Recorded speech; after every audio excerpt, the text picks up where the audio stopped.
स्वागत है आप सभी को फिर से मेरे एक नए वीडियो में। और आज हम लोग यहाँ पर फिर से देखने वाले हैं क्लास 12 फिजिक्स के 35 मोस्ट बेबी ऑब्जेक्टिव क्वेश्चन को। और इस 35 प्रश्नों को इस प्रकार से सॉल्व किया जाएगा कि आपने कभी सोचा भी नहीं होगा और ना ही कभी आपने ऐसा वीडियो कभी देखा होगा। तो चलिए देखते हैं और समझते हैं सारे सभी क्वेश्चनों को।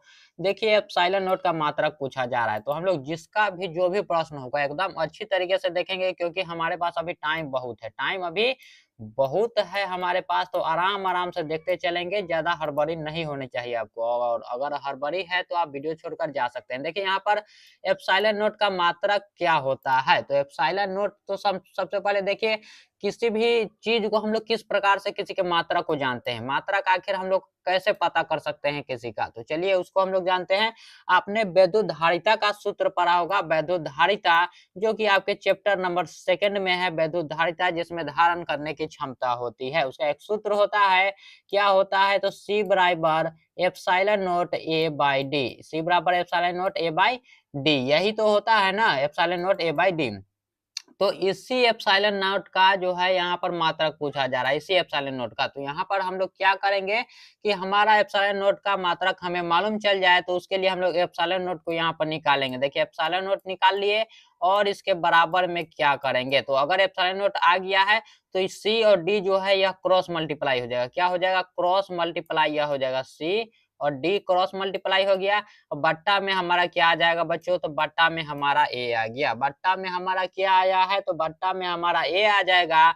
और सी जो है, सी क्या है, हमारा वैद्युत धारिता है। तो चलिए इधर हम लोग देखते हैं, सी है क्या, हमारा वैद्युत धारिता। धारिता को हम लोग किससे, धारिता का क्या मात्रक होता है, फैराड। डी क्या है बच्चों, तो डी है डिस्टेंस, यानी कि दूरी। और दूरी को हम लोग किस प्रकार से मापते हैं, तो दूरी को हम लोग मीटर में मापते हैं, इसलिए मीटर लिखेंगे। और ए क्या है हमारा, तो ए हमारा होता है, क्या होता है, क्षेत्रफल। क्षेत्रफल को भी हम लोग मीटर स्क्वायर में मापते हैं, आपको मालूम होना चाहिए। ये क्या है, एरिया। एरिया को ही तो हम लोग क्षेत्रफल कहते हैं इंग्लिश में, और इसको हम लोग मीटर स्क्वायर से मापते हैं। तो मीटर से मीटर हम लोग काटेंगे एक स्क्वायर को, और हमारा क्या हो जाएगा, एफ बाई एम हमारा आ जाएगा। एप्सिलॉन नोट बराबर क्या हो जाएगा बच्चों, एप्सिलॉन नोट बराबर हमारा एफ बाई एम हो जाएगा, याद रखिएगा। एफ बाई एम कहने का अर्थ है फैराडे पर मीटर, यानी कि फैराडे मीटर इनवर्स। इसको चाहेंगे तो इस प्रकार से हम लोग इनवर्स में लिख सकते हैं, इस प्रकार हम लोग इनवर्स में लिख सकते हैं, जो कि ऑप्शन नंबर बी में हमारा दिया गया है। तो ठीक इसी प्रकार के सभी प्रश्नों को हम लोग देखेंगे, तो थोड़ा सा आप में पेशेंस होना चाहिए, क्योंकि अगर आपको अच्छा रैंक लाना है तो पूरे डिटेल में पढ़ना आपके लिए बहुत ही जरूरी हो जाता है। तो हमारा ऑप्शन नंबर बी यहाँ पर राइट आंसर होता है। और चलिए चलते हैं अगले नंबर क्वेश्चन पर। चूंकि रटना बहुत बेकार चीज है, रटना जो है वह बहुत बेकार चीज है, सबका कॉन्सेप्ट मालूम रहना चाहिए। देखिए अब हवा में एप्सिलॉन आर का मान क्या होता है, हवा में यहाँ पर एप्सिलॉन आर पर, देखिए यहाँ पर एप्सिलॉन आर जो है वह क्या होता है, तो एप्सिलॉन आर यानी कि परावैद्युतांक होता है। यानी कि पूछा जा रहा है एप्सिलॉन आर का मान हवा में। अगर हवा में पूछा जाए तो याद रखिएगा एक होता है। अगर आपसे पानी में पूछा जाए, किस में पूछा जाए, अगर आपसे पानी में पूछा जाए तो आप लोग 80 याद रखिएगा। पानी का कितना होता है, 80। और यहाँ पर अगर आपसे धातु का पूछ लिया जाए, क्या पूछ लिया जाए, तो धातु का पूछ लिया जाए, तब आप लोग ये भी याद रखिएगा, तब वह होता है अनंत। कितना होता है, अनंत। हवा या फिर निर्वात का 1 होता है, पानी का 80 होता है, और धातु का अनंत होता है। यहाँ पर याद रखिए 3 प्रश्न यहाँ से आपसे बन सकते हैं, इसमें से कोई भी प्रश्न आपसे पूछा जा सकता है। पानी का परावैद्युत स्थिरांक क्या होता है, परावैद्युत स्थिरांक को ही हम लोग क्या कहते हैं, तो एप्सिलॉन आर कहते हैं। परावैद्युत स्थिरांक को ही हम लोग क्या कहते हैं, एप्सिलॉन आर कहते हैं। तो पानी का परावैद्युतांक जैसा कि हमने ऊपर देखा कि 80 होता है, तो 80 को हम लोग राइट आंसर लगाएंगे और आगे बढ़ेंगे, क्योंकि मैंने आपको ऊपर ही समझा दिया था। और देखिए यहाँ पर अब देखते हैं कि किसी माध्यम के अपेक्षिक परावैद्युता यानी एप्सिलॉन आर क्या होती है। अब हम लोग एप्सिलॉन आर को समझते हैं यहाँ पर कि आखिर एप्सिलॉन आर होता क्या है। एप्सिलॉन आर जो है वह होता क्या है, तो इसको समझिए। अपेक्षिक परावैद्युता को हम लोग एप्सिलॉन आर कहते हैं। यह क्या होता है कि किसी माध्यम की निरपेक्ष परावैद्युता और निर्वात की परावैद्युता का अनुपात होता है। क्या होता है, तो किसी माध्यम के निरपेक्ष परावैद्युता, यानी कि एप्सिलॉन आर हमें निकालना है, तो एप्सिलॉन आर लिखेंगे बराबर किसी माध्यम के निरपेक्ष परावैद्युता, जिसे हम लोग एप्सिलॉन से सूचित करते हैं, और बट्टा में हमारा होता है निर्वात का परावैद्युता। निर्वात का परावैद्युता जिसे हम लोग ऊपर देखा था क्या था, एप्सिलॉन नोट। क्या देखा था हमने ऊपर, क्या देखा था फैराडे वाला ऊपर, तो वह होता है निर्वात का पैरावैधुता जिसे हम लोग एप्सिलॉन नॉट कहते हैं। इसीलिए हमारा आंसर आ चुका है एप्सिलॉन आर बराबर एप्सिलॉन बाई एप्सिलॉन नॉट। क्या होता है बच्चों, एप्सिलॉन बाई एप्सिलॉन नॉट हमारा राइट आंसर। और यहाँ पर अगर आपसे 2 मार्क्स वाले प्रश्न पूछे जाते हैं तो याद रखिएगा कि अपेक्षिक पैरावैधुता किसी माध्यम की निरपेक्ष पैरावैधुता एप्सिलॉन और निर्वात की पैरावैधुता एप्सिलॉन नॉट का अनुपात होता है। यानी कि एप्सिलॉन बाय एप्सिलॉन नॉट को हम लोग क्या कहते हैं, अपेक्षिक पैरावैधुता कहते हैं, इसको याद रखिए। देखिए अगला नंबर प्रश्न कि वैद्युत फ्लक्स का ऐसा मात्रक क्या होता है। यहाँ पर वैद्युत फ्लक्स का ऐसा मात्रक पूछा जा रहा है, तो आप बताइए कि मैं आपको किस प्रकार से बताऊं, सीधा सीधा आंसर बता दो या फिर पूरा कॉन्सेप्ट के साथ बताओ। क्योंकि अगर आपको हड़बड़ी हो तो उस प्रकार से भी जाया जा सकता है। तो देखिए सबसे पहले समझिए विद्युत फ्लक्स जिसे हम लोग किससे सूचित करते हैं, यहाँ पर फाई यहाँ पर से सूचित करते हैं, याद रखिएगा। इसे सूचित करते हैं, बराबर हम लोग लिखेंगे और इसका क्या होता है ई डॉट ए होता है, याद रखिएगा। जिसे हम लोग ई ए कॉस थीटा भी आगे लिख सकते हैं।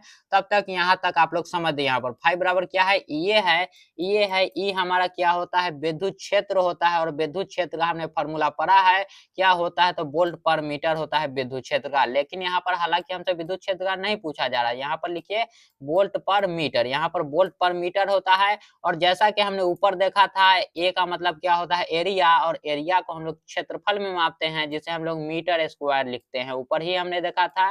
तो मीटर से एक बार फिर मीटर को काटेंगे तो हमारा क्या बन जाएगा, यहाँ पर वोल्ट इंटू 1 मीटर, यहाँ से वोल्ट इंटू मीटर। यहाँ पर क्या आ गया हमारा विद्युत फ्लक्स का, तो विद्युत फ्लक्स का हमारा गया volt into metre, volt into metre हमारा राइट आंसर हो जाएगा। और यह जो है यह क्या है हमारे पास कि वोल्ट पर मीटर, जो कि किसका होता है, तो यह होता है किसका, तो ई का होता है, यानी कि विद्युत क्षेत्र का होता है, विद्युत क्षेत्र का होता है। ओम मीटर देखा जाए तो वह किसका होता है, जल्दी से बताइए ओम मीटर किसका होता है, तो यह होता है प्रतिरोधकता का, जो कि आगे मैं आपको समझाऊंगा और बताऊंगा कि किस प्रकार से उसको निकाला जाता है। यह देखिए कि 8 कूलम ऋण आवेश में उपस्थित इलेक्ट्रॉनों की संख्या कितनी होती है। यहाँ पर इलेक्ट्रॉनों की संख्या जब भी आपसे पूछे तो आप वाष्प, यहाँ पर जो आपका क्वांटमीकरण का सिद्धांत होता है, आवेश का क्वांटमीकरण का सिद्धांत, जो कि क्या कहता है, Q बराबर NE, क्या होता है, वह होता है Q बराबर NE। जब भी आपसे इलेक्ट्रॉनों की संख्या पूछे तो आप याद रखिएगा कि N का मान पूछा जा रहा है, तो N बराबर अगर आप निकालिएगा तो क्या होगा,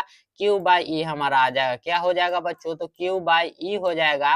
और Q हमारा क्या दिया गया है, तो 8 कूलम दिया हुआ है, 8 कूलम दिया गया है। और इलेक्ट्रॉन पर आवेश कितना होता है, तो 1.6 गुना 10 के पावर माइनस 19 कूलम, कितना होता है, 10 के पावर माइनस 19 कूलम, यही होता है, आपको याद होना चाहिए। तो अब देखिए हमको क्या करना है, सबसे पहले क्या करेंगे कि यहाँ से दशमलव हटाएंगे और यहाँ पर 0 बैठा देंगे। यहाँ पर क्या करेंगे, अगर हम लोग दशमलव को हटा देंगे तो यहाँ पर 0 हो जाएगा, यही तो होगा ना। तो अब 16 पचे आप लोग 80 काट दीजिए, 16 पचे 80, 16 पचे क्या करना है, 80 काट देना है। और यह जो है माइनस में इनवर्स में है तो ऊपर जाएगा तो प्लस में हो जाएगा। तो हमारा क्या हो जाएगा, 5 गुने 10 के पावर 19, 5 गुने 10 के पावर 19 हमारा राइट आंसर हो जाएगा। 5 गुने 10 के पावर 19 देखिए किस ऑप्शन में दिया गया है, तो ऑप्शन नंबर ए में दिया गया। इस प्रकार से आप लोग निकालिएगा तो याद रखिएगा कि एक भी प्रश्न आपसे गलत भी नहीं होगा और आपका कॉन्सेप्ट भी क्लियर होते चलेगा। क्योंकि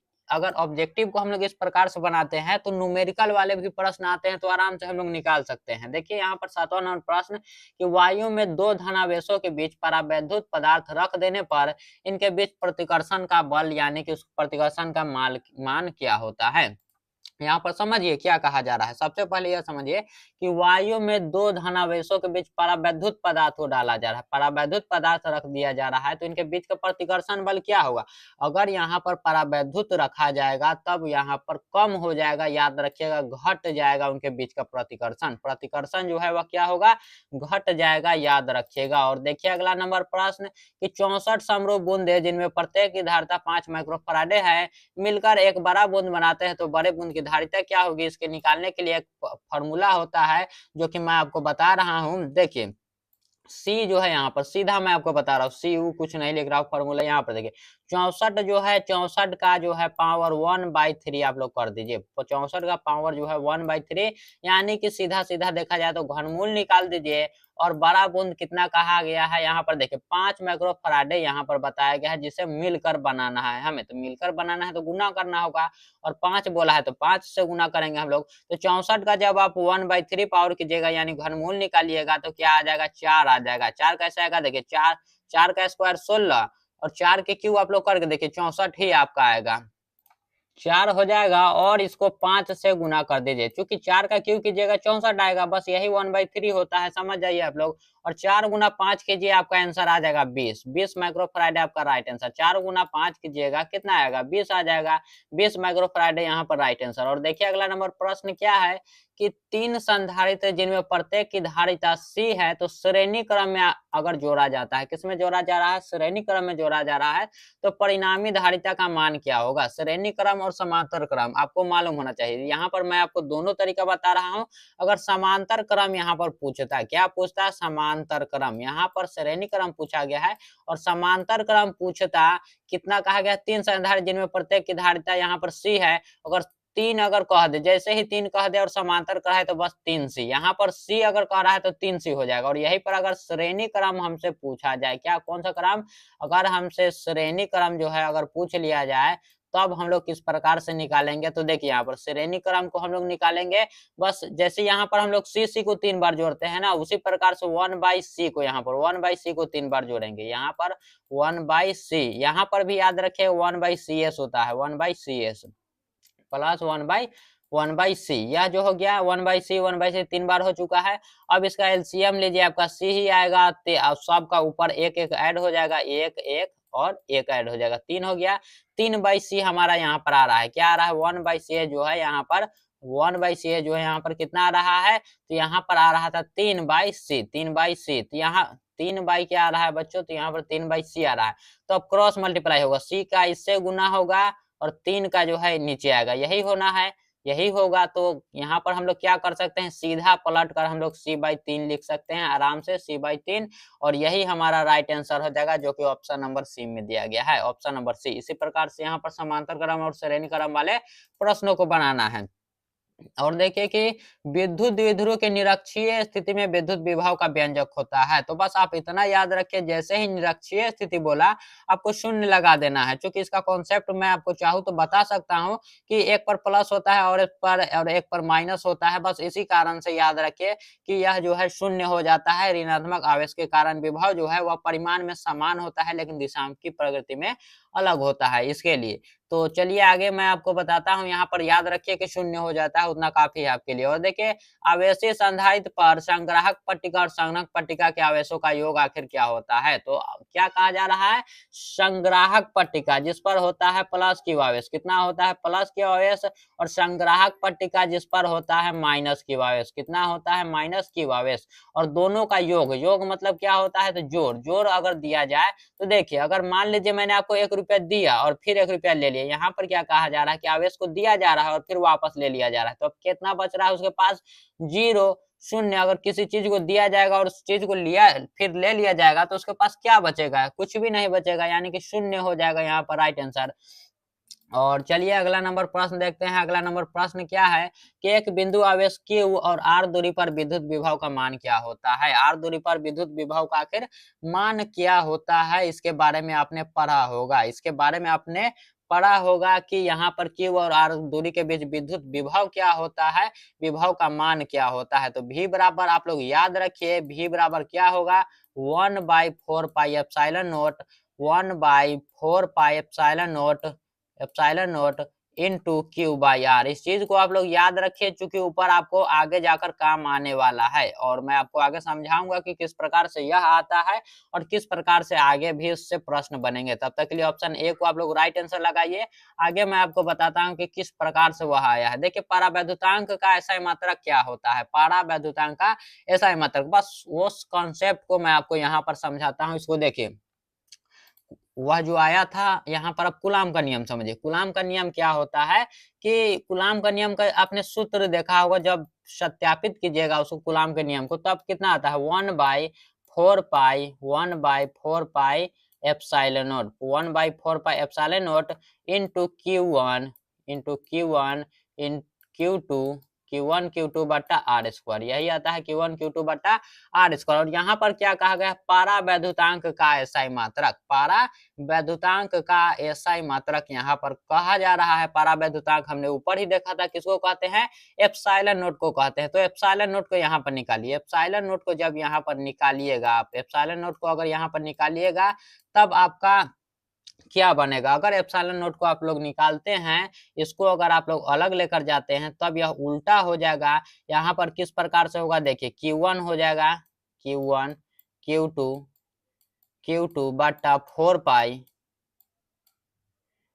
क्योंकि यह जो है यहाँ से गुना हो जा रहा है तो सीधा सीधा बच जा रहा है 4 पाई और आर स्क्वायर का आर स्क्वायर। चूंकि हम लोग एप्सिलॉन नोट को निकाल रहे हैं, एप्सिलॉन नोट जो है यहाँ पर आ चुका है, यहाँ पर मान लीजिए यहाँ पर तो यह सेम ऐसा ही रह चुका है, एक से गुना हो गया है या Q1 Q2 आ गया है। तो अब देखिए हम लोग इसका आंसर निकालेंगे आखिर कैसे, इसका जो है आंसर हम निकालेंगे कैसे। आवेश क्या होता है, आवेश आपको मालूम होगा, यहाँ पर एक आवेश यहाँ है और एक आवेश यहाँ है। आवेश किसका मात्रक होता है, तो आवेश का मात्रक कूलाम होता है। आवेश का मात्रक क्या होता है बच्चों, तो कूलाम होता है। तो एक कूलाम इसके लिए और एक कूलाम इसके लिए, तो कूलाम और कूलाम को क्या करते हैं, गुना कर देते हैं। यहाँ पर क्या है, तो 4 है, 4 लिख लेते हैं। यहाँ पर हम लोग क्या लिखते हैं, 4 है। आप चाहे तो इसको नहीं भी लिख सकते हैं, क्योंकि मात्रक पूछा गया है तो इसको छोड़ देते हैं। याद रखिए उसको क्या किया जाता है, तो छोड़ देते हैं। आवेश को यहाँ पर, आवेश का मात्रक कूलाम हो चुका है। अब क्या होगा इसको देखिए, चूंकि हम लोग 4 पाई को चाहे यहाँ पर तो एफ आर स्क्वायर भी लिख सकते हैं। क्यों लिख सकते हैं,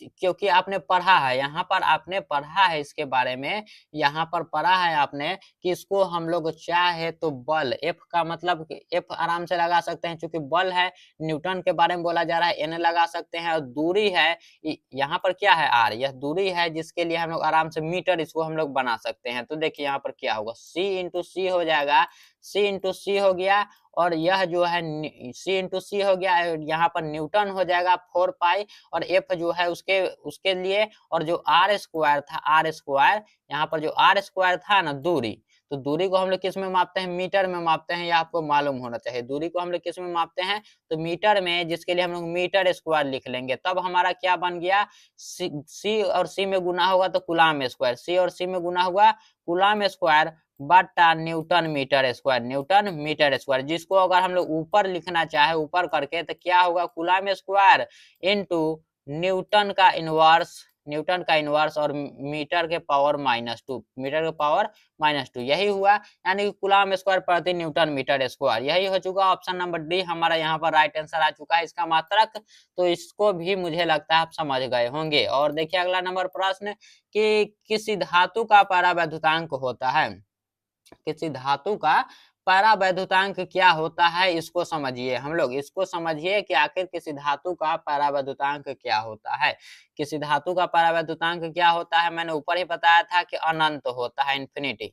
और देखिए एक बच्चा बोल रहा है कि ऊपर वाला प्रश्न जो है समझ में नहीं आया, ऊपर वाला जो प्रश्न है वह उनको समझ में नहीं आया है। चलिए एक बार और उनको समझाया जाए, उस प्रश्न को समझाया जाए एक बार और। देखिए यहाँ पर मैंने क्या बोला है कि कूलाम का नियम आपने देखा होगा, एफ बराबर क्या होता है, 1/4 पाई, 4 पाई, यहाँ पर देखिए 4 पाई मैंने नहीं लिखा है, एप्सिलॉन नोट लिख दिया। यहाँ पर देखिए 4 पाई एप्सिलॉन नोट यही होता है, इंटू Q1 इंटू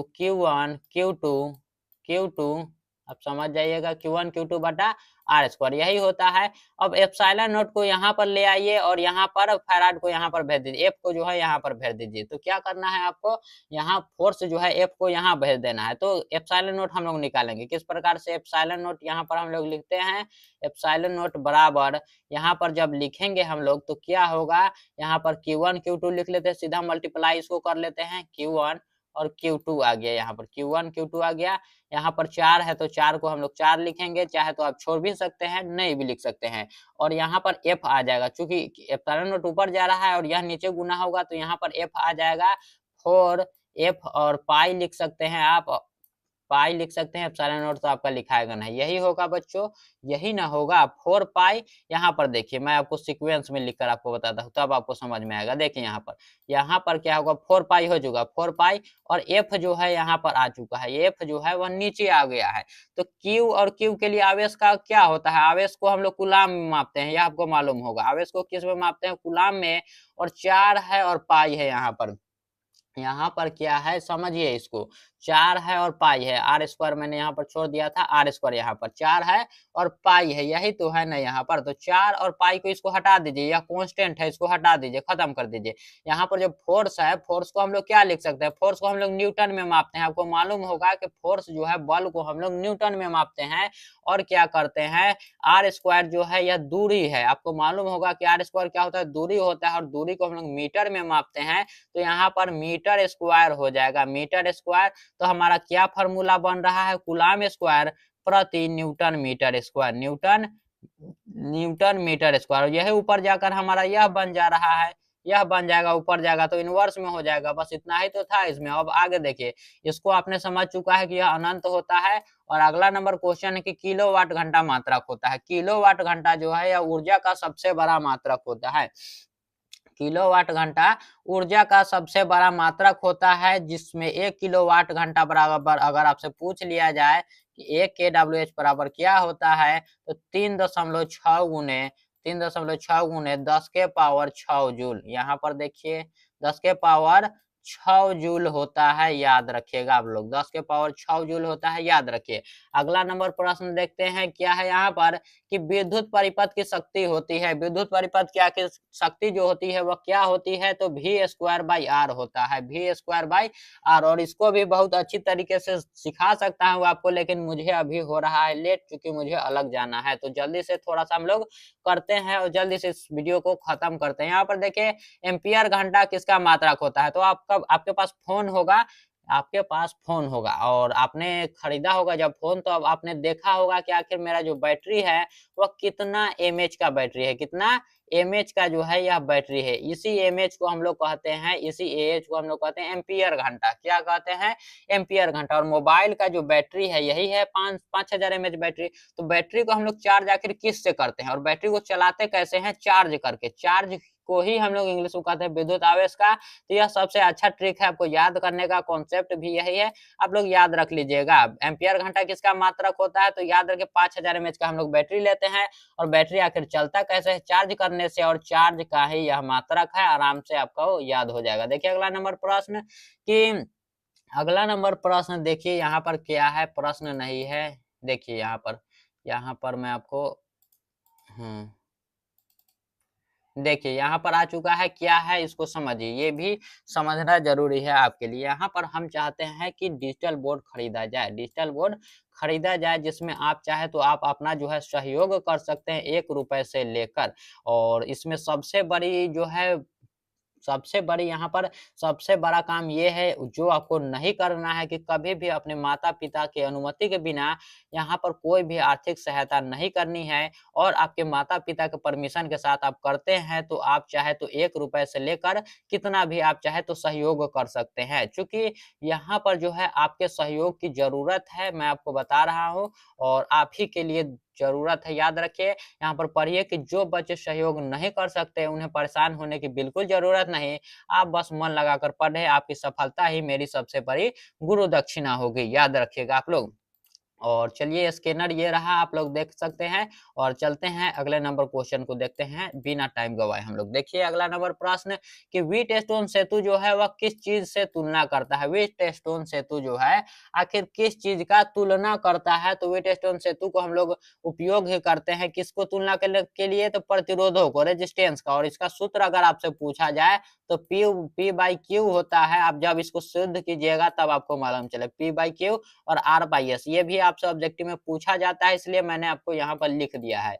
और देखिए अगला नंबर प्रश्न कि 1 फैराड बराबर कितना होता है, तो 1 फैराड बराबर आप लोग याद रख लीजिए, 1 फैराड मैं आपको बता देता हूँ, 1 फैराड बराबर कितना होता है, तो 96,485 गुलाम, 96,485 485 कूलाम होता है, याद रखिएगा। और यह जो है 485 यह 500 के करीब होता है, इसीलिए लगभग में 96,500 कूलाम, कूलाम एम्पियर नहीं, 96,500 कूलाम लिख दिया जाता है। कूलाम जो है 96,500 कूलाम लिख दिया जाता है, चूंकि यह 500 के बहुत ही करीब होता है। देखिए अब ये भी आपका कॉन्सेप्ट क्लियर हो चुका है। अगला नंबर क्वेश्चन देखिए कि कार्बन प्रतिरोधों के कलर कोड में लाल रंग का मान क्या होता है। किसी भी कलर कोड को जानने के लिए हमारे पास एक ट्रिक होता है, बीबी रोय वाला, बीबी रोय वाला। तो बीबी रोय क्या होता है, जीबी, बीबी रोय जीबी यहाँ पर होता है। बी यानी कि क्या होता है बच्चों, तो बी यानी कि black, brown, red, orange, yellow, green, blue. यही से ज्यादातर प्रश्न बनते हैं। आगे भी है, आगे जो कि मैं आगे बताऊंगा, चूंकि अगर आएगा तो देखिए यहाँ पर लाल का पूछा गया है, रेड कितना पर है। देखिए यहाँ पर सबसे पहले तो यहाँ पर इसको हम लोग लिख लेते हैं, इसको मिटाकर यहाँ पर इसको मिटाते हैं हम लोग, और यहाँ पर लिखते हैं सबकी संख्या। यह होता है 0 पर, 1 2 3, यह होता है 4 पर, यह होता है 5 पर, और यह होता है 6 पर। पूछा गया है लाल, लाल यानी कि रेड, रेड को पूछा गया है। लाल कितने नंबर पर है, दूसरा नंबर पर है, दूसरा राइट हमारा आंसर। अगर यहाँ पर हरा पूछता तो ग्रीन हमारे 5वें नंबर पर है। ब्लू पूछता तो ब्लू हमारे 6ठे स्थान पर है। और येलो पूछता है, हरा हरा हरा बोल रहा हूँ यहाँ पर, पीला पूछता तो यहाँ पर 4थे स्थान पर, ऑरेंज तीसरा पर, ब्राउन पहला पर, और ब्लैक जो है वह 0 पर यानी कि 0 पर है। तो याद रखेगा। अगला नंबर प्रश्न देखिए कि कार्बन प्रतिरोध के हरे रंग के कोड का मान क्या होता है। तो बस वही फॉर्मूला है, बीबी रोय जीबी वाला। क्या है, बीबी रोय, बीबी रोय, बीबी रोय जीबी का यहाँ पर है, ये बीबी रोय जीबी का है। यहाँ पर 0 हो गया, 1 हो गया, 2 हो गया, 3 हो गया, यहाँ पर यह 4 हो गया, यह 5, और यह हो गया 6। यहाँ पर किसका पूछा गया है, यहाँ पर हरे रंग का। हरा कितना पर है, 5 पर आता है, ग्रीन जो है 5 पर। ऑप्शन नंबर सी हमारा राइट आंसर हो जाएगा। ऑप्शन नंबर क्या हो जाएगा, ऑप्शन नंबर सी जो है हमारा बिल्कुल राइट आंसर हो जाएगा। अगला नंबर क्वेश्चन देखते हैं हम लोग कि निम्नलिखित में कौन सही है। 1 वाट बराबर आखिर कितना होता है। तो इसको मैं बहुत अच्छे तरीके से आपको समझाऊंगा बाद में, लेकिन तब तक के लिए आप लोग याद रखिए कि 1 वाट बराबर 1 जूल पर सेकंड होता है, 1 जूल पर सेकंड होता है। चूंकि मुझे अभी जाना है अलग अर्जेंट काम से। देखिए जब किसी एमीटर को शंट किया जाता है तब इसका माप सीमा क्या होता है बच्चों। तो समझिए यहाँ पर एमीटर को आप लोग मान लीजिए कि एक रोड है, एमीटर को आप मान लीजिए कि एक रोड है। क्या है बच्चों, तो एक रोड है। और यहाँ पर शंट को मान लीजिए कि यहाँ पर एक रोड को जो है इसमें क्या किया गया है, बाईपास बना दिया गया है। क्या किया गया है यहाँ पर, तो एक रोड में एक और बाईपास बना दिया गया है। तो इस रोड में जो है बहुत डेली भीड़ लग जाता है, क्योंकि एक ही रोड था तो इसमें बहुत जाम लग जाता है, जिसके कारण जो है बहुत रुकावट होता था। क्या होता था, तो इसमें बहुत रुकावट होता था। याद रखिएगा क्या हो रहा था, पहले रुकावट हो रहा था। तो रुकावट जो है, अब क्या होगा जब आपसे पूछा जाए, जब किसी एमीटर को शंट किया जाता है तो इसकी माप सीमा क्या होगी। मान लीजिए किसी रोड में अगर बाईपास बना दिया जाएगा तो उससे सुविधा क्या होगा। एक तो सुविधा यह होगा कि अब अगर इसमें ज्यादा व्यक्ति है तो इस रास्ते से भी निकला जा सकता है। तो क्या होगा कि इसमें भीड़ अब कम लगेगा, भीड़ जो है क्या होगा, कम होगा। तो आपसे अगर पूछा जाए कि जब किसी एमीटर को शंट किया जाता है तब इसका प्रतिरोध क्या होता है, माप सीमा के जगह पर अगर आपसे प्रतिरोध पूछ लिया जाए, प्रतिरोध क्या होता है, प्रतिरोध यानी कि रुकना, रोकना यानी कि रुकावट पैदा होना। तो अब तो रुकावट तो हो रहा है नहीं, भीड़ तो अब लग नहीं रहा है, तो प्रतिरोध कम हो जाएगा। और पूछा जाए माप सीमा यानी कि कितना माप सकते हैं, अब जो है अब जल्दी जा सकते हैं कहीं पर, चूंकि रोड जो है अब तो यहाँ पर अब तो यहाँ पर क्या हो रहा है, जाम नहीं लग रहा है, ट्रैफिक जाम नहीं लग रहा है, आप आराम से निकल सकते हैं। तो मापने की जो सीमा है हमारी बढ़ जाएगी, यानी कि हमारे गाड़ी जो मापने की सीमा है, अब स्पीड हम लोग चलेंगे, चूंकि अब जो है अब रुकावट ही नहीं है हमारे पास। तो माप सीमा क्या होगा, बढ़ेगा। और यहीं पर अगर पूछ लेता प्रतिरोध, तो प्रतिरोध जो है वो घटती है। याद रखिएगा, प्रतिरोध भी आपसे पूछा जाता है तो प्रतिरोध को याद रखिएगा, घटता है। तो यह आपका कॉन्सेप्ट क्लियर हो चुका है। अब चलिए अगले नंबर प्रश्न को देखते हैं। अगला नंबर प्रश्न क्या है कि देखिए डायनेमो का कार्य सिद्धांत आधारित होता है। किस पर डायनेमो का कार्य सिद्धांत आधारित होता है, तो यह होता है विद्युत चुंबकीय प्रेरण पर। किस पर, विद्युत चुंबकीय प्रेरण पर। ऑप्शन नंबर बी यहाँ पर हमारा right answer, option number B. और देखिए अगला नंबर प्रश्न को देखते हैं कि 5 टेस्ला जो है वह कितने चुंबकीय क्षेत्र के बराबर होता है। तो 1 टेस्ला जो है बच्चों, 1 टेस्ला जो है यहाँ पर 1 वेबर प्रति मीटर स्क्वायर के बराबर होता है। यहाँ पर देखिए मैं, हाँ देखिए यहाँ पर एक जो यहाँ पर टेस्ला है वह किसके बराबर होता है, तो एक वेबर प्रति मीटर स्क्वायर के, एक वेबर प्रति मीटर स्क्वायर के बराबर होता है। तो जब एक टेस्ला एक वेबर प्रति मीटर के स्क्वायर के बराबर होता है, 5 टेस्ला, इसमें 5 गुना कर देंगे, जब इसमें 5 से गुना करेंगे तो 5 वेबर प्रति मीटर स्क्वायर हो जाएगा। हमारा ऑप्शन नंबर यहाँ पर ए राइट आंसर हो जाएगा। और अगला नंबर क्वेश्चन देखिए, अगला नंबर क्वेश्चन आखिर क्या कहा जा रहा है कि समान दिशा में समान वेग से गतिमान इलेक्ट्रॉन किरण पुंज की प्रकृति होती है। अगर समान दिशा में समान वेग से अगर गतिमान इलेक्ट्रॉन जो है वह उसकी किरण पुंज की प्रकृति अगर पूछा जा रहा है तो प्रकृति क्या होगा, तो प्रकृति जो है वह डाइवर्जेंट हो जाएगा, यानी कि अपसारी होगा। क्या हो जाएगा, अपसारी होगा, डाइवर्जेंट होगा, याद रखिएगा। अगला नंबर प्रश्न को देखते हैं कि चुंबकीय क्षेत्र में बी में अवस्थित एम चुंबकीय आघूर्ण वाले धारा पाथ द्वारा अनुभूत बल टाउ का मान होता है। तो टाउ का मान जो है वह कितना होता है, तो टाउ का मान होता है बच्चों एम क्रॉस बी। क्या होता है, क्रॉस याद रखिएगा, गुना इसको नहीं याद रखना है, एम क्रॉस बी। और क्रॉस और डॉट, यहाँ वेक्टर जब आप पढ़िएगा तो क्रॉस और डॉट में बहुत आपको फर्क देखने को मिलेगा, तो याद रखिए एम क्रॉस बी ही उसको बोलना है। देखिए कि आदर्श एमीटर का प्रतिरोध क्या होता है, यहाँ पर अगर केवल एमीटर पूछता हमसे, केवल एमीटर पूछता तो हम लोग क्या लगाते, बहुत कम, बहुत कम। लेकिन यहाँ पर जैसे ही आदर्श एमीटर पूछ लिया है, इसके लिए हम लोग क्या लगाएंगे, शून्य लगाएंगे। अगर आदर्श एमीटर पूछ लिया गया तब हम लोग यहाँ पर शून्य लगाएंगे, और केवल एमीटर पूछता तब बहुत कम होता। तो हमारा राइट आंसर यहाँ तब तक के लिए ए हो जाएगा, चूंकि आदर्श एमीटर की बात किया गया है।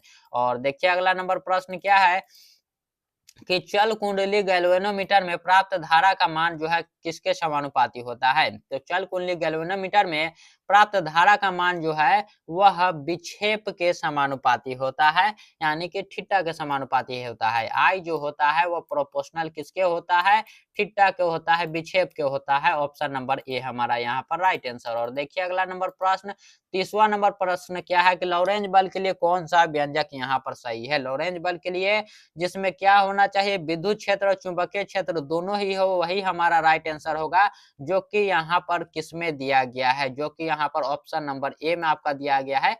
ए बराबर क्यू, दोनों ई के साथ यहाँ पर जो है क्यू जो है इसके साथ मल्टीप्लाई होता है, क्योंकि यहाँ पर कॉमन लिया गया है क्यू, याद रखिएगा। क्यू को क्या किया गया है, तो क्यू को कॉमन लिया गया है, यानी कि क्यू इंटू ई प्लस भी क्रॉस बी हमारा राइट आंसर। और यहाँ पर अगर इसको सोल्व करके लिखा जाए, सोल्व क्या है, पहले से जो होता है उसी के बारे में आपको बता रहा हूँ, तो वह होता है Q E plus Q into भी क्रॉस बी। क्या होता है, भी क्रॉस बी, यही होता है। सबके ऊपर जो है वेक्टर का चिन्ह आपको देखने को मिल जाएगा।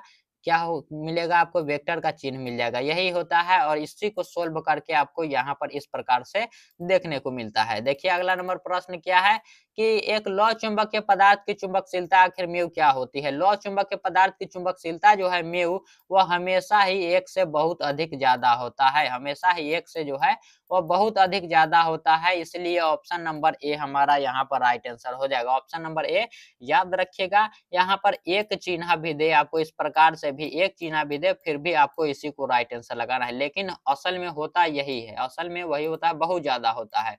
और देखिए अगला नंबर प्रश्न कि निकिल है, निकिल यानी कि निकेल के बारे में पूछा जा रहा है। तो मैं आपको एक चीज बता देता हूँ, लोहा। यहाँ पर देखिए एफी यानी कि लोहा, लोहा सीओ यानी कि कोबाल्ट, एफी लोहा, कोबाल्ट और निकेल एनआई यानी कि निकेल। तीनों को याद कर लीजिए, लोहा कोबाल्ट निकेल, तीनों चीज जो है लौह चुंबकीय पदार्थ होता है, और तीनों चीज आपसे पूछा जाता है, लोहा कोबाल्ट निकेल, तीनों को याद रखिए। तीनों जो है यह लौह चुंबकीय पदार्थ होता है, यह प्रबल रूप से चुंबक को आकर्षित करता है। और देखिए अगला नंबर प्रश्न कि चुंबक की ज्यामितीय लंबाई एल जी तथा चुंबकीय लंबाई एल एम जो है वह किससे संबंधित है। तो एल जी एल एम से कैसे संबंधित है। तो एल एम बराबर अगर देखा जाए तो वह होता है एल एम बराबर 5/6 एल जी, और यही अगर एल जी बराबर पूछा जाए तो उसको पलट कर लिख दिया जाएगा 6/5 एल एम। क्या होता है, 6/5 एल एम। यहाँ पर देख लीजिए, यहाँ पर यह हमारा राइट आंसर, और यहाँ पर एल एम की जगह पर अगर एल जी पूछा जाए तब हमारा यह राइट आंसर होगा। देखिए अब अगले नंबर प्रश्न को, अगला नंबर प्रश्न क्या है कि धारावाही कुंडली का चुंबकीय क्या है, धारावाही कुंडली का विद्युतीय चुंबकीय आघूर्ण होता है। विद्युतीय चुंबकीय आघूर्ण आखिर क्या होता है, तो किसी धारावाही कुंडली का कुंडली का चुंबकीय घूर्ण जो है, जिसे हम लोग स्मॉल एम से सूचित करते हैं, किसे स्मॉल एम से सूचित करते हैं, वह क्या होता है कि उसमें उसमें जो होता है फेरों की संख्या n और प्रवाहित धारा I और कुंडली के अनुप्रस्थ काट क्षेत्रफल a के गुणनफल के बराबर होता है। अगर आपसे पूछा जाए 2 मार्क्स वाले में, तो आप लोग इस प्रकार से लिखिएगा कि किसी धारावाही कुंडली का चुंबकीय घूर्ण, उसमें फेरों की संख्या n और प्रवाहित धारा I और कुंडली का अनुप्रस्थ काट क्षेत्रफल a के गुणनफल के बराबर होता है। यानी कि क्या हो गया यहाँ पर, किसके किसके बराबर, फेरों की संख्या n और क्या था, विद्युत प्रवाहित धारा जिसे हम लोग I कहते हैं, और यहाँ पर कुंडली का अनुप्रस्थ काट क्षेत्रफल जिसे हम लोग a कहते हैं, तो इसके बराबर होता है m, यानी कि NIA जो है हमारा राइट आंसर। m बराबर क्या होगा, NIA, यही हमारा बिल्कुल राइट आंसर होगा यहाँ पर, ऑप्शन नंबर सी। और चलिए अगला नंबर प्रश्न देखते हैं, क्या है कि पृथ्वी के पृष्ठ पर B का मान क्या होता है। B यानी कि चुंबकीय क्षेत्र का मान हमसे पूछा जा रहा है। चुंबकीय क्षेत्र का मान आपसे पूछा जाए तो याद रखिएगा 10 के पावर -5 टेस्ला होता है। क्या होता है, 10 के पावर -5 टेस्ला। यहाँ पर ऑप्शन नंबर डी हमारा राइट आंसर। यहाँ पर क्या होगा, 10 के पावर -5 टेस्ला होता है। चलिए आगे देखते हैं, अगला नंबर क्वेश्चन हमारा क्या है, देखिए यहाँ पर। और अंतिम प्रश्न यही है कि पृथ्वी का चुंबकीय आघूर्ण क्या होता है बच्चों। तो पृथ्वी का चुंबकीय आघूर्ण जो कि क्या होता है, तो उसका हम लोग देख लेते हैं। वह बहुत ही विशाल होता है, जिसे हम लोग कहते हैं 8.0 × 10 के पावर 22 जूल प्रति टेस्ला। 8.0 × 10 के पावर 22 जूल प्रति टेस्ला। यह आपको याद करना पड़ेगा, कुछ चीज ऐसी होती है जिसे याद करना पड़ता है, तो इसे याद कर लीजिएगा। और जल्दी से बताइए कि 36 प्रश्नों में से आपका कितना सही हुआ। और यह वीडियो में से मैंने आपको जितना भी चीज समझाया है, क्या आपको समझ में आया भी या फिर नहीं आया, क्या आपको यह समझ में आया या फिर नहीं आया, जल्दी से बता दीजिए आप लोग। तो मिलते हैं अब हम लोग अगले वीडियो में, तब तक के लिए इस चैनल को सब्सक्राइब कर लीजिएगा ताकि आपको नोटिफिकेशन मिलते रहे। और इस वीडियो को लाइक अगर आपको अच्छा लगा होगा तभी कीजिएगा। और मिलते हैं अगले वीडियो में, तब तक के लिए जय हिंद, जय भारत।